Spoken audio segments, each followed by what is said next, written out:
नमस्कार, मैं Hema Agarwal from Sheopur. Recently हम कोटा सेट हुए हैं। सिक्योर लाइफ जब मैंने ज्वाइन किया तो आप यकीन नहीं मानेंगे, मैंने केवल फ़ोन पे इस बिज़नेस को ज्वाइन किया। मेरी जो अपलाइन है अनीता गर्ग, उन्होंने मुझे बताया कि हेमा दीदी एक ऐसा इंश्योरेंस आया है, और मुझे उस वक्त इंश्योरेंस की बहुत तलाश थी, क्योंकि हमने जितना भी कमाया उतना ही हम खर्च कर देते थे। कभी 1 रुपया बच्चों के लिए ना हमारे लिए कभी हमने सेव किया। दूसरे दिन मनोज गर्ग और ओम सेन सर हमारे लिए घर पे आए, फॉर्म फिलअप किया उन्होंने, और डीडी मैंने तुरंत उनको बिना बिजनेस देखे ही उनको डीडी दे दी। दिवाली का टाइम था, मेरे कट पीस की शॉप थी, जैसा आपने देखा बहुत सारा माल भरा हुआ था। फार्म साइन अप करवाने के बाद, डीडी लेने के बाद ये लोग रोजाना मेरे घर पे आने लगे। मैंने बोला अभी मेरा माल भरा है, मुझे बिजनेस करना ही नहीं है, ना मैंने बिजनेस देखा है। ये बोले ठीक है आप करना मत, लेकिन एक बार आप वेन्यू में जरूर चलें, सेमिनार देखें, आपको अच्छा लगेगा। मैंने सोचा चलो अच्छा है, सब लोगों से मिल लेंगे, शोपुर छोटी जगह है, सब लोगों से पहचान थी। वेन्यू में चली गई, सब लोग पहचान के मिले, एक दूसरे को दिवाली की विश कर दी और घर पे आ गई। उसी टाइम दिसंबर में माधव सर और विजयपाल सर की रिकॉग्निशन थी, डायमंड रिकॉग्निशन। उन्हीं के कहने पर मैंने अपने हस्बैंड को मनाया और उनकी रिकॉग्निशन देखने आगरा आई। रिकॉग्निशन देखने के बाद जैसे एक जुनून सा सवार हो गया, ऐसा लगता था मानो मैंने अपने आप को इमेजिन, उनकी जगह अपने आप को इमेजिन किया कि आज सर और प्रिया मैडम यहाँ हैं, कल को अग्रवाल साहब मैं जरूर इस स्टेज पे होंगे।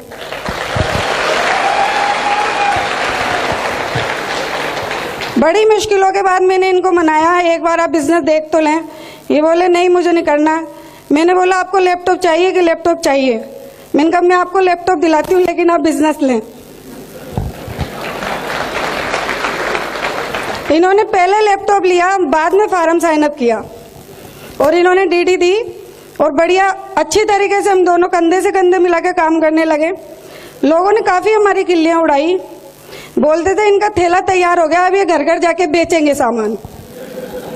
इस तरह पड़ोसी लोग हमसे बोलते थे, लेकिन हमने इनकी एक भी बात नहीं मानी और सोचते थे कि अगर माधव सर यहाँ बन सकते हैं डायमंड, तो अग्रवाल साहब भी बन सकते हैं डायमंड।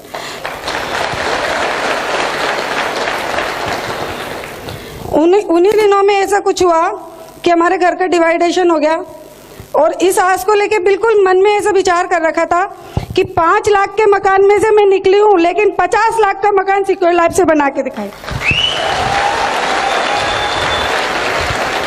और जितना अपमान मेरे मिस्टर का हुआ है, उससे ज्यादा सम्मान मैं इस स्टेज पे उनको दिलवाऊंगी। इसी अपने आप से ये वादा करके दोनों जनों ने हमने घर खाली कर दिया। उसी टाइम पंडित सर की हमारे को ट्रेनिंग चल रही थी शोपुर में। ये बोलते थे तुम ही जाओ, नहीं मैंने कहा दोनों लेंगे। शाम के टाइम में जाती थी कोर्ट ट्रेनिंग लेने, सवेरे अग्रवाल साहब जाते थे। दोनों एक दूसरे बच्चे को इस तरह संभालते हमने बिजनेस चालू किया। राजस्थान में बिजनेस करना था, मैं विनोद सर के साथ माधोपुर चली गई। एक दिन में 6 डीडी वहां से मैं लाई। उन दिनों में आप यकीन नहीं माने, जितना दुख घर टूटने का था, घर छोड़ने का था, उससे ज्यादा हमें संतोष ये था कि बहुत प्यारी सी कंपनी हमारे साथ है, प्यारी सी टीम हमारे साथ है, और मेरे बहुत अच्छे अपलाइन जो हमारी बहुत केयर करते थे, केयरिंग अपलाइन सत्येंद्र सर हमारे साथ थे। उन्होंने ही हमें यहाँ बोलना सिखाया जो आज आपके सामने बोल पा रही हूँ। अच्छी तरीके से बिजनेस कर रहे थे। Thank you. इनके अग्रवाल साहब के जाने की धुन सवार हुई, मैं तो नौकरी छोड़ूंगा। मार्च में जब सिल्वर ईगल का हमने सम्मान लिया, तब इन्होंने नौकरी से रिजाइन देने का अनाउंसमेंट कर दिया, और जिद इतनी थी कि मैंने अगर स्टेज पे बोल दिया तो मैं तो नौकरी को रिजाइन करूंगा। मैंने बहुत समझाया, अपने किराए का घर है, पार्लर भी मैंने घर पे शिफ्ट कर लिया है, अपन को प्रॉब्लम आ सकती है, लेकिन बोले कि नहीं मैं तो अपने पीछे कुत्ते लगा लेता हूँ, काम ही नहीं है पीछे मुड़ के देखने का।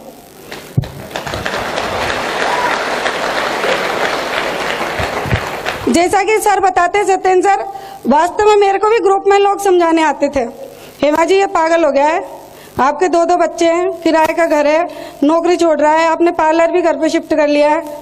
मैंने कहा ठीक है होगी जो देखेंगे, अभी तो इनको बाहर निकलने दो। ये राजस्थान में बिजनेस करने चले गए। शुरुआती दौर में अच्छा बिजनेस चला तो हमें बड़ी हरी हरी दिखती थी चारों तरफ, लेकिन धीरे धीरे अप डाउन तो बिजनेस होता ही है। बीच में इतनी मुश्किलें आई, लेकिन मैंने इनको कभी टूटने नहीं दिया। इनसे बोला आप बिल्कुल घर की परवाह ना करें, बच्चों की ना करें, मेरी बिल्कुल ना करें, आप केवल बिजनेस पे ध्यान दें। पैसे लगातार मैं इनको भेजती रही। एक वक्त ऐसा आया, 22 अगस्त मेरा भी जन्मदिन होता है, मेरी बिटिया का भी होता है, छोटी वाली का। इनको पता नहीं क्या धुन लगी, मैं इनको सरप्राइज दूंगा, तो चुपचाप से जाके अपने सोने की रिंग बेच के और हमारे लिए पार्टी वो कर दी। घर पे आया, फिर घर पे जोर जोर से रोने लगे कि मैं तो इतना गरीब हो गया हूँ कि मुझे आज अपना घर का बसाया हुआ सोना बेचना पड़ रहा है। मैंने मन में सोचा कि हेमा, अपना सब कुछ इन्हीं से है और ये बिल्कुल अंदर से टूटने नहीं चाहिए। मैंने तुरंत 1 पावर चांदी बेच के इनको 2 रिंग बनवाई।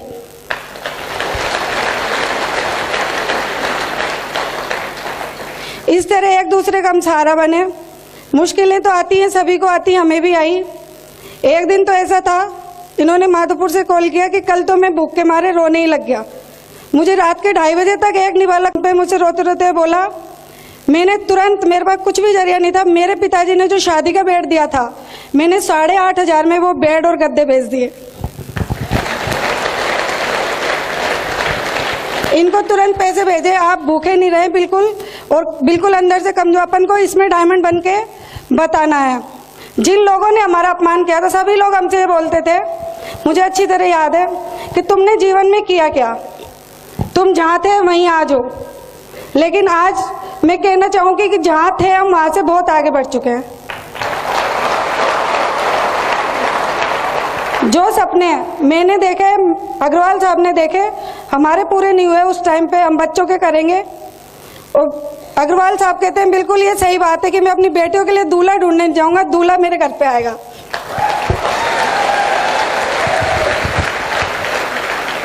हमने अपना तीसरा बच्चा दोनों बेटियों के बाद में सिक्योर लाइफ को ही माना है, क्योंकि बेटे मैंने देखे हैं माँ बाप को मुश्किल से बुढ़ापे में रख पाते हैं, लेकिन सिक्योर लाइफ हमें बूढ़ा भी नहीं होने देगी और बुढ़ापे में हमारी बहुत केयर करेगी।